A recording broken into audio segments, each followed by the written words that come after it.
Om Sai Ram. This is chapter 8 of the Sri Sai Satcharitra, and we are going to hear about the importance of our human birth, Sai Baba begging for food, Payaja Bai's service, Sai Baba's dormitory, and his affection for Kushal Chand. The importance of our human birth. In this wonderful universe, God has created billions of creatures or beings, including gods, demigods, insects, beasts, and men, inhabiting heaven, hell, the earth, oceans, the sky, and other intermediate regions. Of these, those creatures or souls whose merits preponderate go to heaven and live there till they enjoy the fruits of their actions, and when this is done, they are cast down. On the other hand, souls whose sins or demerits preponderate go down to hell and suffer the consequences of their misdeeds for so long time as they deserve. When their merits and demerits balance each other out, they are born on earth as human beings and are given a chance to work out their salvation. Ultimately, when their merits and demerits are both completely destroyed, they get their deliverance and become free. To put the matter in a nutshell, souls get their birth on transmigrations according to their deeds and intelligence, which is the development of their minds. The special value of the human body. As we all know, 4 things are common to all creatures: food, sleep, fear, and sexual union. Man, however, is endowed with a special faculty, knowledge, with the help of which he can attain divine vision, which is impossible in any other birth. It is for this reason that even the gods envy man's fortune and aspire to be born as men on earth, so as to get their final deliverance. Some say that there is nothing worse than the human body, which is full of filth, mucus, phlegm, and dirt. It is the subject to decay, disease, and death. This is no doubt true to a certain extent. But in spite of these drawbacks and defects, the special value of the human body is that man has got the capacity to acquire knowledge. It is only due to human knowledge that one can think of the perishable and transitory nature of the body itself and the world, and thereby develop disgust for sense enjoyments. Thus, humans have the capacity to discriminate between the unreal and the real, and thereby attain divine vision. So if we reject or neglect the body because it is filthy, we lose the chance to attain self-realization, and if we fondle it and run after sense objects, we go to the hell. Therefore, the proper course for us to pursue is that the body should be neither neglected nor fondled, but should be properly cared for, just as a traveler on a horseback takes care of his horse till he reaches his destination and returns home. Thus, the body should always be used or engaged to attain self-realization, which is the supreme end of life. It is said that though God created various creatures, he was not satisfied, for none of them was able to understand and appreciate his work. So he had to create a special being, man, and endow him with a special faculty, knowledge. And when he saw that man was able to appreciate his leelas or divine actions, he was very pleased and satisfied. Thus it is good luck to get a human body, and even better luck to have the recourse of Sai Baba's feet and to surrender to him completely. Man's endeavor. Realizing how precious human life is and knowing that death is certain and may snatch us at any time, we should always be alert to achieve the true objective of our lives. We should not delay this and should not make every possible attempt to gain our object. Just as a widower is anxious to get himself married to a new bride, or just as a king leaves no stone unturned to seek his lost son, similarly, and with all earnestness and speed, we should strive to attain our end, self-realization.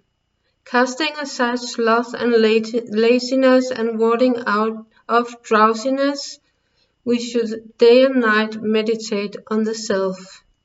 If we fail to do this, we will reduce ourselves to the level of beasts. How should we proceed? The most effective and speedy way to gain our object is to approach a worthy Sadguru who has attained self-realization.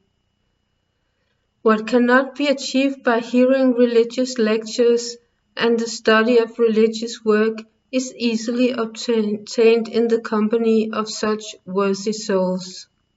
Just as the sun alone gives light, which all the stars put together cannot do, the Sadguru alone imparts spiritual wisdom, which all the sacred books and sermons cannot infuse.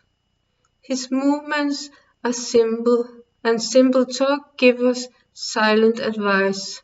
The virtues of forgiveness, calmness, disinterestedness, charity, benevolence, control of mind and body, and humility are imbibed by the disciples when they are observed in such pure and holy company. This enlightens their minds and lifts them spiritually. Sai Baba was such a Sadguru. Though he acted as a fakir or mendicant, he was always engrossed in the self. He always loved all beings in whom he saw God or divinity. He was not elated by pleasures and was not depressed by misfortunes. A king and a pauper were the same to him. He, whose glance would turn a beggar into a king, used to beg his food from door to door in Shirdi. Let us now see how he did it. Baba begging for food.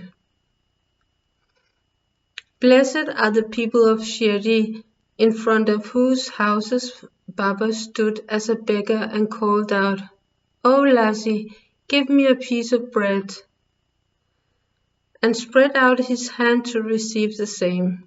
In one hand he carried a tin pot, and in the other hand a rectangular piece of cloth. He visited a few houses every day and went from door to door. Liquid or semi-liquid things such as soup, vegetables, milk or buttermilk were received in the tin pot, while cooked rice, bread and other solid food was received in the cloth. Baba's tongue knew no taste, as he has acquired control over it. So how could he care for the taste of the different things collected? Whatever food he received in his cloth and in the tin pot were mixed together and partaken by Baba to his heart's content. Whether particular things were tasty or not was never noticed by Baba, as his tongue was devoid of the sense and taste. Baba begged till noon, but his begging was very irregular. Sometimes he went a few rounds, on other days up to 12 noon. The food thus collected was emptied into a clay pot. Dogs, cats, and crows freely ate from it, and Baba never drove them away. The woman who swept the floor in the masjid took 10 to 12 pieces of bread home, and Baba never prevented her from doing so. How could he, who even in his dreams never chased away any cats and dogs by harsh words, refuse food to poor, helpless people? Blessed indeed is the life of such a noble person. People in Shirdi took him in the beginning for a mad fakir, and he was known in the village by this name. How could one who lived on alms and begged for a few crumbs of bread be revered and respected? But this fakir was very liberal, disinterested, and charitable. Though he looked fickle and restless from the outside, he was firm and steady on the inside. His ways were inscrutable, yet even in that small village there were a few kind and blessed people who recognized and regarded him as a great soul. One such instance is given below. Bayajabai's brilliant service. Tatya Korta's mother, Bayajabai, used to go to the woods every noon with a basket on her head containing bread and vegetables. She roamed in the jungle for several miles, trampling over the bushes and shrubs in search of the mad fakir. And once she found him, she fell at his feet. The fakir sat calm and motionless in meditation, while she placed a leaf before him, spread the eatables, and fed him. Wonderful was her faith and service. Every day at noon she roamed the jungle and lovingly forced Baba to eat her food. Her upasana, service, was never forgotten by Baba till his Mahasamadhi. Remembering the service she had rendered, Baba benefited her son magnificently. Both the son and mother had great faith in the fakir, who was their god.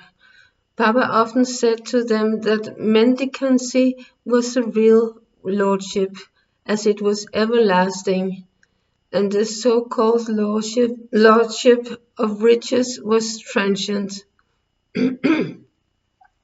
After a few years, Baba stopped going into the woods, began to live in the village, and had his food in the masjid. From that time, Bayajabi's trouble of roaming in the jungle ended. The dormitory of the trio. Blessed are the saints in whose hearts Lord Vasudeva dwells, and fortunate indeed are the devotees who get the benefit of the company of such saints. Two such fortunate fellows, Tatya Kodepatil and Bhagat Mahalsapati, shared Sai Baba's company equally. Baba also loved them both equally. These three slept in the masjid with their heads towards the east, west, and north, and with their feet touching one another at the center. After preparing their beds, they lay on them, chatting and gossiping about many things till late at night. If any of them showed any signs of sleep, the others would wake him up. For instance, if Tatya began to snore, Baba at once got up and shook him from side to side and pressed his head. If it was Mahalsapati, Baba hugged him, stroked his legs, and kneaded his back. In this way, for a full 14 years, Tatya slept in the masjid instead of his house, due to his love of Baba. How happy and memorable were those days!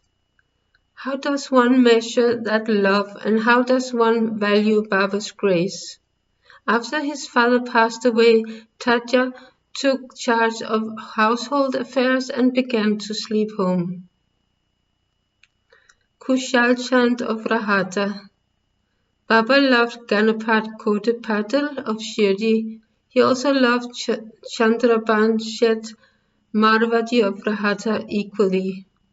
After the demise of the Shet, Baba loved his nephew, Kushal Chand, perhaps even more, and cared for his welfare. Sometimes in a bullock cart, and other times in a tanga with intimate friends, Baba went to Rahata. The people of the village came out with musical instruments playing, received Baba at the gate of the village and prostrated before him. Then he was taken into the village with great pomp and ceremony. Kushal Chand took Baba to his house, seated him on a comfortable seat and fed him good lunch. Then they talked freely and merrily for some time. Baba returned to Shirdi after blessing everyone. Shirdi is midway between and equidistant from Rahata on one side on the south and Nimgaon on the other, north. Baba never went beyond these places during his lifetime.